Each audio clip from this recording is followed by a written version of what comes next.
காடு கொடுத்த கிஃப்ட்டுன்னு சொன்னால் நீங்கள் யாரை சார் சொல்லுவீங்க? காடு கொடுத்த கிஃப்ட்னா எனக்கு ஃபஸ்ட்டு வந்து என்னோடய ஒய்ஃபும் என்னோடய டாக்டரும். Okay sir. என்னோடய நேம் வந்து சாந்தினிகேத்தன், டாக்டர் சாந்தினிகேத்தன். நான் வேலைச்சேர்ந்து வந்திருக்கேன். எனக்கு காடு கொடுத்த கிஃப்ட்டுன்னா ஒய்ஃபு என்னோடய டாக்டர் தான் சொல்லுவேன். சார் வந்து கடவுள் கொடுத்த கிஃப்ட்டு அப்படின்னா நீங்கள் யாரை சார் சொல்லுவீங்க உங்கள் லைஃப்பில்?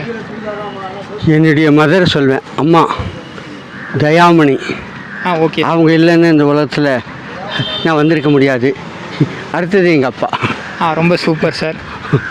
இப்போ வந்து காட் கொடுத்த கிஃப்ட்டு அப்படின்னு நீங்கள் உங்கள் லைஃப்பில் யாரை சொல்லுவீங்க? பேரண்ட்ஸ் தான். கடவுள் கொடுத்த கிஃப்ட்டு அப்படின்னா நீங்கள் யாரை சார் சொல்லுவீங்க உங்கள் லைஃப்பில்?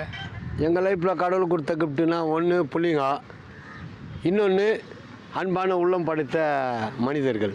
அப்புறம் இப்போ வந்து கடவுள் கொடுத்த கிஃப்ட் அப்படின்னா உங்கள் லைஃப்பில் நீங்கள் வந்து யாரை சொல்லுவீங்க? எங்கள் அப்பாவை தான் சொல்லுவேன்.